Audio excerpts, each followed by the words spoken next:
Biasa meskipun hatinya amburadul. Ji-hun yang akhirnya melihat Mitul ada di sana langsung membuntuti si Mitul, dan kita dibuat penasaran ketika si Mitul menemui seseorang yang mana seseorang itu adalah Tuan Baek.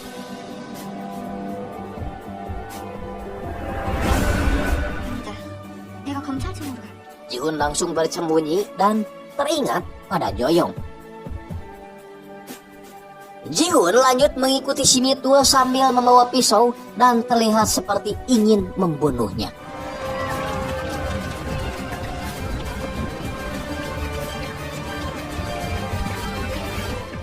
Tapi Ji-hun malah membuang pisau itu karena teringat kata-kata Joyong bahwa dia tidak boleh terjebak pada masa lalu. Baek kemudian memberitahu Ji-hun bahwa si Mitul sekarang menjabat sebagai CEO Kaiman Pan. Belum juga urusan si Mitul tuntas, Ji-hun langsung diam ketika Choi Ki-suk, pimpinan Jeki Group, bicara tentang lelang makan malam bersamanya. Suaranya seperti tidak asing buat Ji-hun, mengingatkannya pada suara orang yang menelepon ayahnya sesaat ayahnya meninggal. Min Hyuk tertawa dan mengatakan siapa juga yang ingin makan malam bersamanya harus bayar sendiri lagi.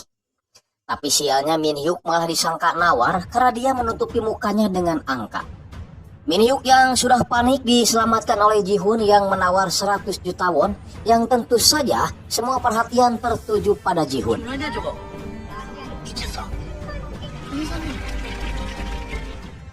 Mitul yang baru datang ke kantor barunya tiba-tiba kaget karena Ji-hun sudah berada di sana. Mitul langsung mengeluarkan pisau dan hendak membunuhnya. Namun Ji-hun yang ternyata sedikit-sedikit menguasai Cimanle malah bisa membuat si Mitul tak berdaya. Ji-hun kemudian mengambil pisau dan berniat memberikan rasa sakit yang Joyong rasakan. Tapi tiba-tiba Ji-hun teringat Joyong yang lebih menyukainya tersenyum daripada membalas dendam, sehingga membuatnya melepaskan si Mitul. Ji-hun pulang ke tempat pribadinya dan memasang foto orang-orang yang dicurigai terlibat dalam kasus pembunuhan ayahnya dan juga Joyong. Ji-hun juga memikirkan baik bagaimana perasaannya jika tahu kakeknya berbuat jahat. Ya, sebenarnya sejak awal Ji-hun mengetahui kalau anak buahnya itu adalah cucu dari Tuan Baek. Keesokan harinya Baek dan si Ujang membahas tentang si Sinting Ji-hun yang menawar lelang seharga 100 juta won, padahal untuk bayar sewa kontrakan saja dia tidak punya. Baek yakin kalau Ji-hun sebenarnya orang kaya pada saat Ji-hun menjemputnya pakai mobil mewah. Ji-hun tiba-tiba muncul mengatakan kalau dia akan menutup kasusnya dengan alasan belum siap melanjutkannya. Ji-hun malah bertanya pada Baek bagaimana perasaannya jika orang yang dihormatinya melakukan sesuatu yang dia benci. Baek yang tidak menyangka kalau pertanyaan itu buat dirinya, menjawab meskipun dirinya tidak akan sekuat Ji-hun, tapi dia juga akan memberikan hukuman yang setimpal. Ji-hun kemudian memberikan kacamatanya pada Baek sebagai pertanda bahwa mungkin suatu saat dia juga akan merasakan hal yang sama seperti Ji-hun atas kakeknya. Ji-hun kemudian pergi dan dua anak buahnya tidak menyadari kalau Ji-hun akan pergi bahkan mungkin untuk selamanya. Ji-hun pergi ziarah ke makam Joyong seolah-olah memberitahu Joyong kalau dia sudah move on dan sudah tidak terjebak lagi dalam masa lalu.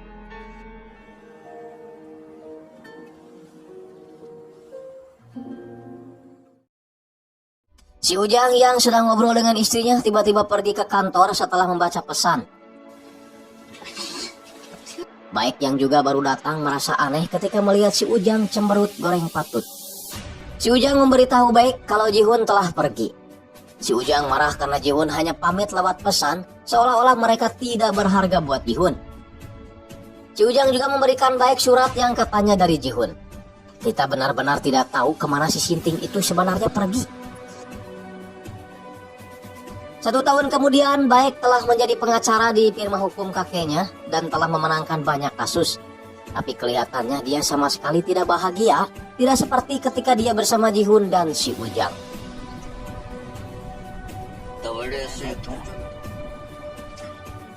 Karena rindu, Baek menyempatkan diri untuk pergi ke kantor meskipun hanya sekedar memberi makan ikan.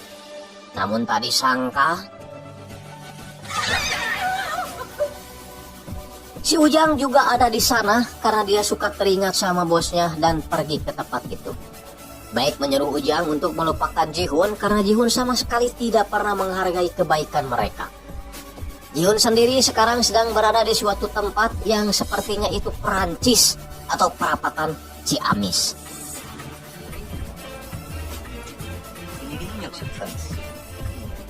Ji-hun ternyata tidak benar-benar pergi ke Prancis dan hanya pergi ke desa Prancis yang masih terletak di Korea. Di sana dia memberikan nasihat hukum gratis pada siapapun yang ingin bertanya kepadanya.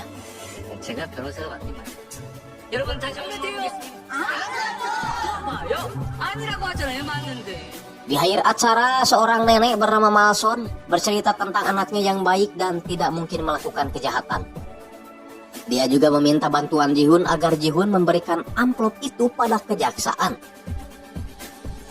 Di tempat lain, Baek pergi minum ke tempat yang biasa dia datangi bersama Ji-hun sambil mengenang masa-masa makan asin tulang bersama Ji-hun. Tak lupa dia juga memakai kacamata pemberian Ji-hun untuk menutupi kesedihannya. Kembali ke Ji-hun yang sedang membaca surat dari nenek Mason untuk kejaksaan. Isi surat itu kira-kira sebagai permohonan agar anaknya dibebaskan karena yakin kalau anaknya tidak bersalah. Setelah Ji-hun teliti, si korban mungkin saja sengaja dijadikan kambing hitam oleh perusahaan Jackie Farmasi yang membuat Ji-hun terpaksa turun gunung.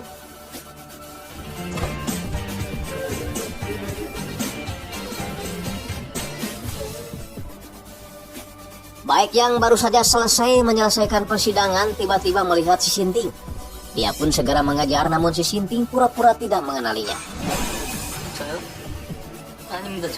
Kejar-kejaran pun terjadi setelah mengaku kalau dia bukanlah Ji-hun. Setelah dirasa aman dari kejaran, tiba-tiba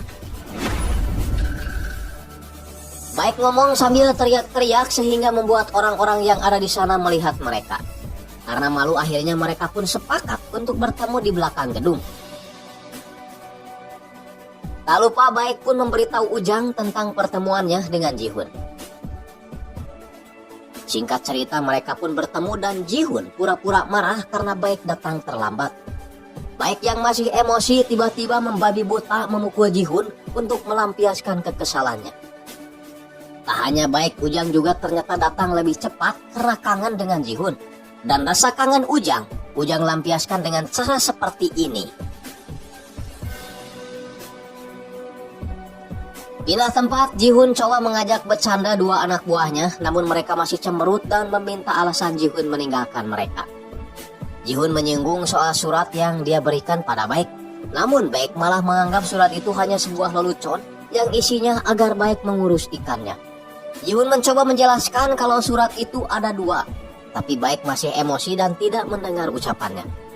Ji-hun akhirnya mengeluarkan sisi seriusnya dan menceritakan kejadian pada saat pesta Jackie Group yang hampir saja membunuh Mitul tapi tidak jadi. Dia sangat bingung dengan penilaian hukumnya sehingga memutuskan untuk pergi menenangkan pikirannya. Tapi setelah dia tahu tentang penilaian hukumnya, maka dia akan kembali. Baek mengatakan kalau sebenarnya dia ingin Ji-hun melalui masa-masa sulitnya bersamanya, dan Baek sedikit-sedikit mulai jujur apa yang dirasakannya ketika Ji-hun pergi meninggalkannya. Baek kemudian pergi lebih dulu sambil mengembalikan kacamata hitam pemberian Ji-hun. Di rumah, Ji-hun nampak menyesali keputusannya sambil membayangkan dua anak buahnya yang selalu ada di sisinya. Di tempat lain, Baek juga baru tahu kalau ternyata surat Ji-hun itu ada dua. Ketika dia membaca isinya, Baek merasa menyesal karena dia sudah bertindak kasar pada Ji-hun. Esokan harinya Ji-hun pergi ke kantor dan melihat ikan-ikannya. Namun tiba-tiba si Ujang merasa senang karena Ji-hun telah kembali. Tak hanya si Ujang yang senang, ibu kos juga senang dengan kehadiran Ji-hun karena dia bisa menagih uang sewa selama setahun yang belum dibayar Ji-hun. Namun kali ini Ji-hun langsung membayar uang sewa itu lengkap dengan bunganya. Tentu saja ibu kos merasa senang dan mengira kalau si Ji-hun dapat hadiah dari Chiki. Baik yang baru saja datang ditanyakan ada keperluan apa dia datang kemari. Karena gengsi, Baik berpura-pura kalau dia hanya ingin bertemu dengan si Ujang. Tapi si Ujang malah fokus menanyakan dari mana Jihun bisa mendapatkan uang sebanyak itu. Dengan gaya sok kerennya, Jihun menjawab kalau uangnya itu adalah warisan dari mendiang ibunya. Dia bahkan pernah membeli lukisan Kim Chung Kil seharga 2 miliar. Namun alasan yang membuat dia harus terlihat sederhana adalah karena Joyong. Sambil menunjuk tarif hukum 1000 won-nya. Jihun kembali mengajak anak buahnya untuk kembali bergabung. Si Ujang tentunya merasa senang, tapi mungkin tidak dengan baik karena dia sudah bekerja di firma hukum lain milik kakeknya. Tapi ketika si Jihun mengajaknya dengan mode seriusnya, Baik pun langsung terdiam dan langsung memeluknya. 3 serangkai kocak ini pun kembali bersatu dan siap membuat perhitungan dengan orang-orang jahat. Jihun mengajak Baik ke suatu tempat dan ternyata tempat itu adalah kantor si Mitul. Seperti biasa dengan logainya, Jihun bilang bahwa aku sangat merindukanmu. Saya juga tidak tahu apa yang sebenarnya yang diinginkan Jihun mendatangi si Mitul. Yang jelas dia hanya mengatakan kalau dia ingin berteman dengan si Mitul dan menyuruh si Mitul untuk memberitahukan bosnya kalau dia telah kembali.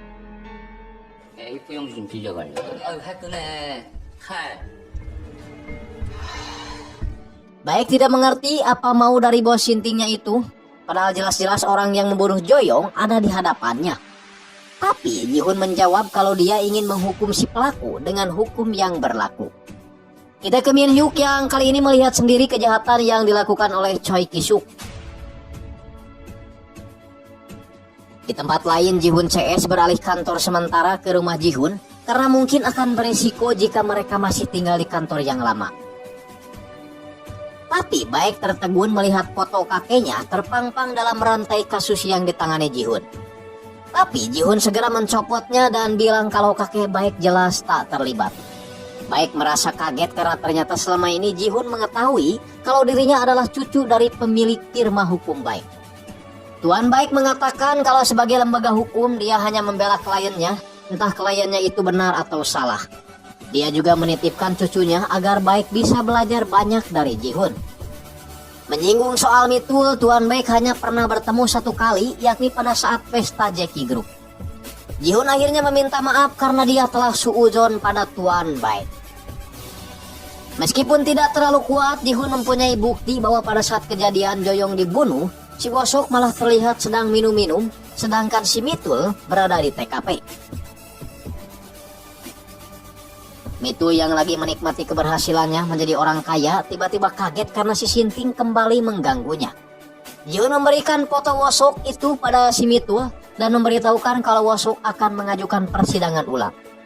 Jihun sok-sokan akrab dengan memeluk si Mitul sambil dipoto oleh kedua anak buahnya. Tak cukup sampai di situ, Jihun CS terus membuntuti si Mitul ke acara konferensi persnya si Mitul sehingga si Mitul enek dan kongkorongok. Jihun kembali bersalaman dan memeluknya sambil seperti biasa dipoto oleh kedua anak buahnya. Choi Ki-suk mendapat kiriman foto Mitul yang berpelukan mesra dengan Jihun. Tentu saja foto itu membuat Ki-suk panik dan menyuruh anak buahnya mencari keberadaan Jihun. Selain itu, Jihun yang merasa dikhianati oleh si Mitul menyuruh si Mitul untuk mempertanggungjawabkan semuanya, apalagi mengetahui kalau Wosok akan melakukan sidang ulang atas kasus kematian Joyong. Keesokan harinya, niat Jihun untuk menemui Wosok tidak terlaksana karena katanya Wosok sedang dibawa ke rumah sakit akibat seul angen. Si Mitul yang sudah menyamar jadi dokter bersiap memasukkan racun ke infusan si Wosok, kemudian kabur lewat pintu belakang.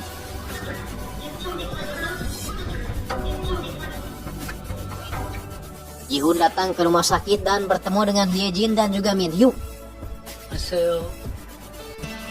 Jihun yang tahu kalau si Mitul akan membunuh si Wosok langsung menyuruh Wosok untuk ke rumah sakit, di mana dia menempelkan infusan palsu yang tidak tersambung sama sekali ke tubuh Wosok. Dia juga mengundang Hyejin dan Min Hyuk untuk mengambil barang bukti infusan yang sudah diracuni oleh si Mitul.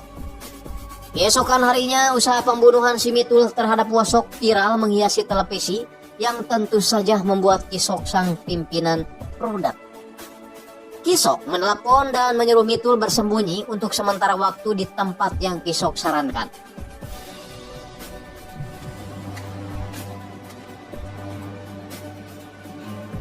Mitul sadar kalau dia akan dihabisi setelah para orang-orang Kisok menghampirinya dengan samutut.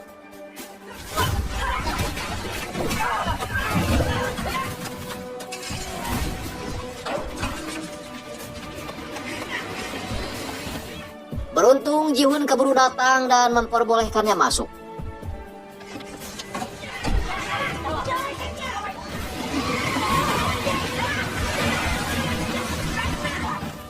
Di dalam mobil, Mitul mengaku kalau dia sebenarnya tidak berniat menikam Joyong. Dia disuruh Kisok untuk mengambil dokumen tentang Yeonsub yang kebetulan tertukar dengan seorang pengacara. Karena takut diselidiki, akhirnya dia terpaksa membunuhnya. Cerita belum selesai, namun tiba-tiba Kisok menelepon Mitul yang langsung diangkat oleh Jihun. Jihun bertanya tentang orang yang telah menyuruh si Mitul untuk membunuh Joyong. Kisok malah tertawa dan menjawab, mungkin saja dia yang telah menyuruhnya. Jihun langsung menutup teleponnya yang tentu saja membuat si Kisok kesal. Jihun kembali menelepon dan ingin bertemu langsung dengan Kisok. Jihun menyuruh Baek untuk memeriksa dokumen tentang ayahnya dan Jackie Group yang besar kemungkinan ada di firma hukum Baek. Namun sepertinya Baek tidak bisa membuka file dokumen itu karena dia selalu salah dalam memasukkan kata sandi. Tiba-tiba kakeknya memberikan password file itu pada Baek lewat pesan karena kakeknya tahu Baek akan membutuhkannya untuk membantu Jihun. Ternyata isi file itu adalah tentang rencana pencabutan regulasi pereda nyeri narkotika dengan Kim Yeonsub sebagai tokoh kunci rahasia. Baek kemudian memberitahu Jihun tentang rencana Jackie Farmasi yang melobi para anggota legislatif untuk mencabut regulasi itu. Jihun pun berterima kasih dan mengatakan kalau dia akan bertemu dengan Kisok. Namun tiba-tiba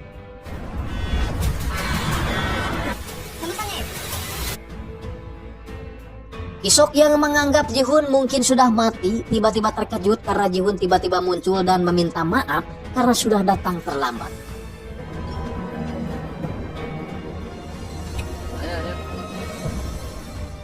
Jihun langsung bertanya perihal Jackie Group yang ingin mencabut regulasi pereda nyeri narkotika dengan melobi para legislatif. Tapi Kisok tidak mengakuinya dan malah menghina Yeonsub, ayah Jihun yang mati bunuh diri karena tidak mau menanggung malu. Jihun mengaku kalau dia mengetahui informasi itu dari si Mitul sehingga membuat Kisok terpancing ingin segera membunuhnya. Yejin dan Min Hyuk pergi ke tempat si beruang di mana Jihun menyembunyikan si Mitul di tempat itu. Yejin dan Min Hyuk membuat sebuah rekaman pengakuan si Mitul yang melakukan kejahatan atas perintah dari Kisok. Ketika Hyejin membicarakan siapa saja orang-orang yang terlibat dalam kasus aliran dana taktis, tiba-tiba si Mitul ingat kalau dia pernah menyalin daftar itu untuk jaga-jaga. Si Ujang pun segera pergi mengambil dokumen itu yang disimpan di atas suhunan. Dan Jihun memastikan kalau dokumen itu benar-benar asli. Keesokan harinya berita pengaturan regulasi itu benar-benar membuat para pejabat keeng atau ketakutan tak terkecuali Kisok. Namun meskipun begitu, Hyejin dan Min Hyuk belum memiliki bukti kuat untuk bisa menjebloskan Kisok ke penjara. Tiba-tiba si Mitul bertanya kisaran hukuman yang akan dia terima nantinya. Hyejin menjawab seumur hidup. Di tempat lain, Kisok semakin stres setelah Jihun mengirim video tentang pengakuan si Mitul.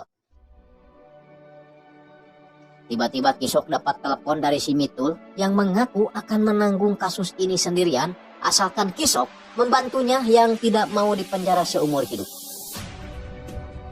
Mitul juga berjanji akan membawa Jihun kepadanya. Mitul pura-pura pengen agar dia bisa kabur lewat jendela. Mitul kemudian menelepon Jihun untuk menemuinya di suatu tempat karena dia akan memberikan bukti lain yang lebih pasti.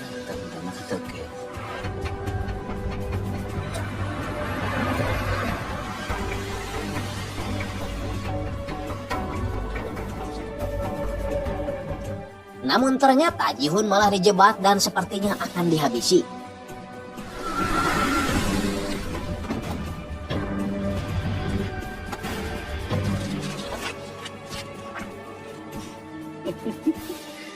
Merasa di atas angin, akhirnya Kisok mengakui kalau dialah dalang dari pembunuhan itu. Tapi Ji-hun malah tersenyum yang membuat Kisok kesal. Dia pun mengeluarkan pistol sambil mengatakan apa yang dia lakukan terhadap ayahnya dulu. Jadi Kisok mengancam Yeon-su jika kasusnya tersebar maka rahasia Ji-hun sebagai anaknya akan terbongkar. Akhirnya Yeon-su bunuh diri demi kebaikan Ji-hun. Ji-hun yang mendengar itu langsung melawan Kisok dan mencoba kabur. Tapi Ji-hun tetap tertembak dan jatuh ke laut. Kisok menembak beberapa kali untuk memastikan kalau Ji-hun benar-benar tewas. Keesokan harinya Mitul pergi ke kejaksaan dan membuat pengakuan palsu terkait Kisok yang telah menyuruhnya membunuh Joyong dan juga Sunggo. Jaksa yang memaksanya untuk melakukan itu adalah Hyejin dan juga Min Hyuk. Tentu saja hal itu membuat Hyejin dan Min Hyuk diinterogasi oleh jaksa lain. Min Hyuk mencoba menjelaskan tapi sulit untuk dia utarakan.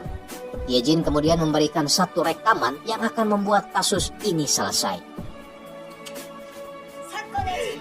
이주영 변호사, 나 법정에서 와서 깜빵 생활해가지고 직접하는 거지. 인정합니다. 하고 그걸로 되게 궁금해?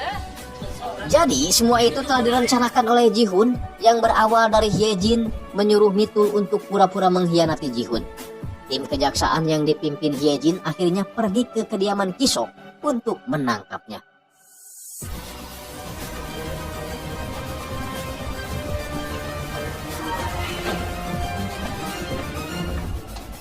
Hari itu Ji-hun mengutarakan rencananya untuk membuat Kisok mengakui sendiri kejahatannya, meskipun cara yang akan ditempuhnya bisa membuat dirinya mati.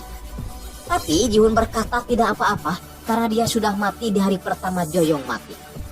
Terungkapnya kasus ini membuat Kisok dihukum seumur hidup. Dan publik meminta presiden untuk menunjuk jaksa khusus untuk menyelidiki para pejabat yang terlibat dalam pencucian dana taktis Jeki Group tersebut. Dan orang yang paling pantas menjadi jaksa khusus itu menurut publik adalah Ji-hun yang ternyata masih hidup. 예, 특별검사 청지훈 국민 여러분입니다. 정치권의 비자금 관련 의혹을 죄를 짓도록.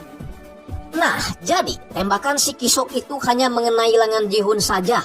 Ia kemudian berenang ke tempat di mana Ujang dan Baek sudah menunggunya. Meskipun hampir mati tertembak dan kedinginan, tapi Ji-hun berhasil mengamankan bukti kejahatan Kisok. Dan dalam kurun waktu 3 bulan saja, Ji-hun berhasil mengungkap semuanya, termasuk memenjarakan pejabat yang terlibat, yang membuat namanya viral dan menjadi buah bibir di Korea. Ujang dan Baek berniat menaikkan tarif hukum Ji-hun menjadi 1.500 won. Tapi Ji-hun kembali mencopotnya karena nilai 1.000 won itu sangat berharga buat dirinya untuk membantu orang lain dan juga orang yang dicintainya. Dan tentu saja karena orang-orang sudah tahu kalau Ji-hun adalah si pengacara $1 atau 1.000 won. Film pun selesai. Secara keseluruhan film ini sangat inisiatif sekali ya, menghibur dan banyak momen-momen yang membuat si penonton terbius. Namun yang membuat film ini jadi anti klimaks adalah kita tidak tahu bagaimana hubungan Ji-hun dan Baek selanjutnya. Apakah masih berstatus bos dan bawahan, rekan kerja, atau menjadi sepasang kekasih. Apalagi katanya film ini banyak menemui kendala setelah produser dan sutradaranya gak akur akibat parbut eceng.